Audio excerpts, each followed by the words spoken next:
स्वागत है आपका बी न्यूज नेशन में। मैं हूं आबिद हुसैन शेख। भारत के सैनिकों पर दिए गए बयान का विरोध। देश के सैनिक रेपिस्ट हैं, ये विवादित बयान धारवाड़ में आयोजित साहित्य सम्मेलन में डॉक्टर शिव विश्वनाथ ने दिया था। सम्मेलन के दौरान ही इस बयान पर आपत्ति जताते हुए हंगामा किया था बीजेपी कार्यकर्ताओं ने। आज गांधी चौक में बीजापुर जिला माजी सैनिक कल्याण संघ और प्रगतिपर संगठन की तरफ से डॉक्टर शिव विश्वनाथ को इस बयान पर माफी मांगने, इनसे डॉक्टरेट की डिग्री छीनने, इन पर देशद्रोही का आरोप लगाते हुए देश के सैनिकों को रेपिस्ट कहकर अपमान करने वाले विश्वनाथ को सरकार से सरहद पार करने का आग्रह करते हुए फोटो को आग लगाकर आक्रोश व्यक्त किया प्रदर्शनकारियों ने।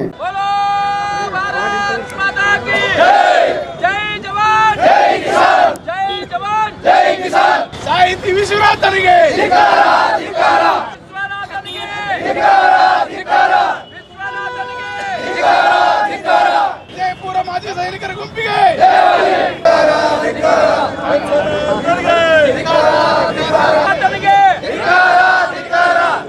बोलो भारत माता की बेके बेको बेके बेको बेके बेको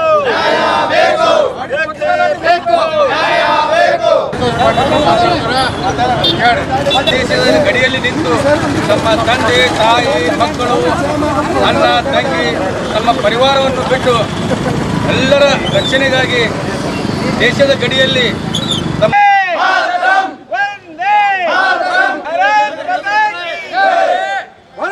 ಭಾರತ್ ಮಾತಾ ಕಿ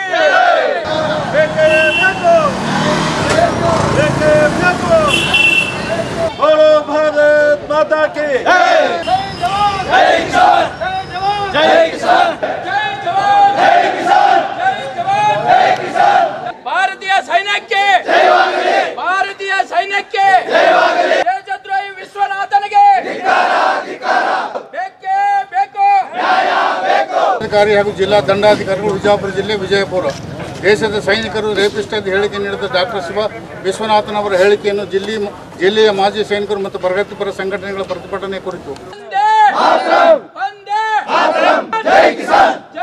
ಸಂಭ್ರಮ ಕಾರ್ಯಕ್ರಮದಲ್ಲಿ ಅತ್ಯಂತ ಒಂದು ಕೆಟ್ಟ ರೀತಿಯಲ್ಲಿ ಮಾತಾಡಿದಂಥವರ ವಿರುದ್ಧ ತಾವೇನು ಧ್ವನಿ ಎತ್ತಿದ್ದೀರಾ, ನಿಜವಾಗೂ ಅದಕ್ಕೆ ನಮ್ಮ ಸಹಮತ ಸಹ ಇದೆ.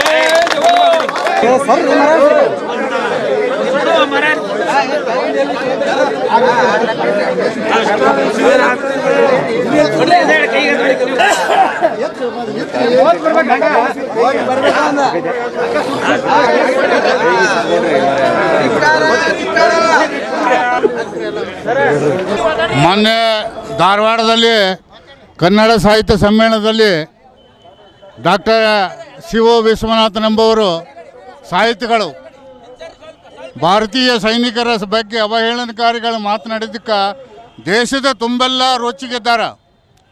ಈ ಸಾಹಿತಿಗಳ ದಿಮಾಕ್ನಲ್ಲಿ ಏನಿದೆ ನನಗೆ ಗುರ್ತಾಗೋದಿಲ್ಲ. ಅವರು ಬಾರ್ಡರ್ನಲ್ಲಿ ಸರ್ವಿಸ್ ಮಾಡಿ ಬಂದ್ರೆ ಬಾರ್ಡರ್ ಸ್ವಲ್ಪ ನೋಡಿದ್ರೆ ಬಾರ್ಡರ್ನಲ್ಲಿ ಯಾವ ರೀತಿ ಸೈನಿಕರು ಕಷ್ಟಪಡ್ತಾರೆ, ಯಾವ ರೀತಿ ಅವರು ಅನುಭವಿಸ್ತಾರೆ ಅಲ್ಲಿ ಅನ್ನೋದು ಅವ್ರಿಗೆ ಗುರ್ತಾದ್ರೆ ಈ ಮಾತುಗಳನ್ನು ಆಡ್ತಿದ್ದಿಲ್ಲ. ಅವರು ಎಷ್ಟು ಈಸಿಯಾಗಿ ಮಾತಾಡ್ತಾರಪ್ಪ ಅಂದರೆ ಅವರು ಭಾರತ ಸೈನಿಕರ ಬಗ್ಗೆ ತುಚ್ಛವಾಗಿ ಮಾತಾಡೋ ದೇಶದ್ರೋಹಿಗಳಂತ ನಾನು ಭಾವಿಸ್ತೀನಿ. ಅಲ್ಲದೆ ಅವ್ರನ್ನ ಅವ್ರನ್ನ ಬೆಳೆಸ್ಲಿಕ್ಕೆ ಹತ್ತಿದೆ ರಾಜಕಾರಣ, ಅದು ದುಷ್ಟ ಶಕ್ತಿ ಹತ್ತಿನ. ಅದಕ್ಕೆ ಅವ್ರನ್ನ ಬೆಳೆಸಬಾರ್ದು ಇಂಥವ್ರನ್ನ. ಯಾಕಂದರೆ ಇಡೀ ದೇಶವನ್ನು ಕಾಪಾಡುವಂಥ ಮಾಜಿ ಸೈನಿಕರಲ್ಲಿ ಭಾರತೀಯ ಸೈನ್ಯ ಜಗತ್ತಿನ ಅತ್ಯಂತ ಬಲಾಢ್ಯವಾದ ಮತ್ತು ಜಗತ್ತಿನ 2ನೇ ನಂಬರ್ನಲ್ಲಿ ಇದ್ದಂಥ ದೊಡ್ಡ ಸೈನ್ಯ. ನಮ್ಮ ಭಾರತೀಯ ಸೈನ್ಯವು 1ನೇ ಮಹಾಯುದ್ಧ 2ನೇ ಮಹಾಯುದ್ಧದಲ್ಲಿ ಅನೇಕ ದೇಶಗಳಲ್ಲಿ ತಿರುಗಿ ಬಂದರೂ ಭಾರತೀಯ ಸೈನ್ಯದ ಒಂದು ಶ್ರೇಯಸ್ಸು ಬಹಳ ದೊಡ್ಡದಾಗಿದೆ.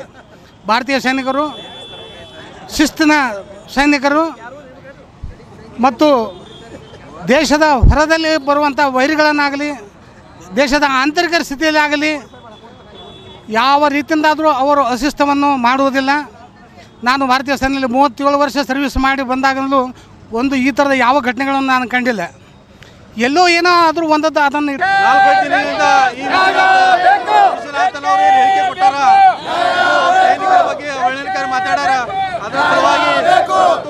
ಮಾಜಿ ಸೈನಿಕರ ಸಂಘಟನೆ ಹಾಗೂ ಪ್ರಗತಿಪರ ಸಂಘಟನೆಗಳನ್ನು ಒಂದು ಪ್ರತಿಭಟನಾವನ್ನು ಇಟ್ಕೊಂಡಿದ್ದಾರೆ.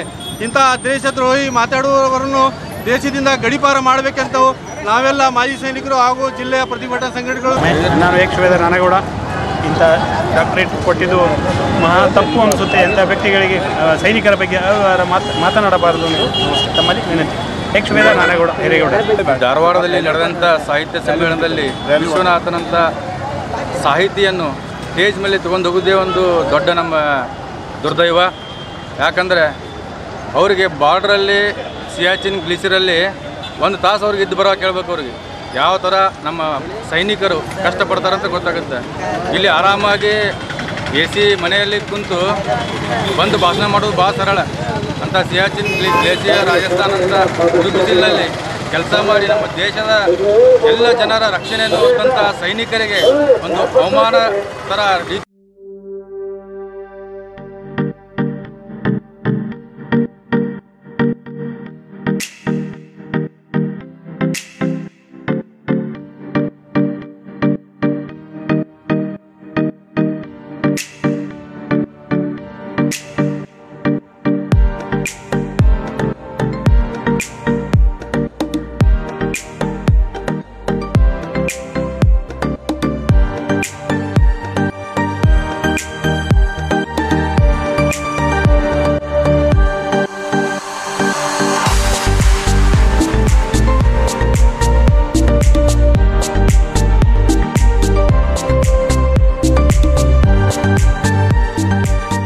हमारे पास यहाँ पे शादियों का बाज़ार और जमातों का और सब कुछ मिलता है, फर्नीचर मिलता है।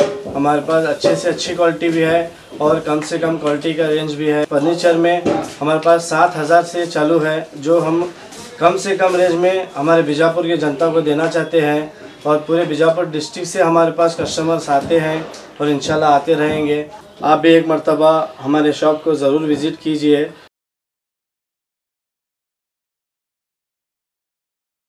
और खबरों के लिए देखते रहिए B News Nation. B News Nation के लेटेस्ट न्यूज़ों को अपने मोबाइल में देखने के लिए यूट्यूब में बी न्यूज नेशन के चैनल के सब्सक्राइब आइकॉन को दबाएं और फिर बेल आइकॉन को दबाने पर आप लेटेस्ट न्यूज़ों को देख सकते हैं।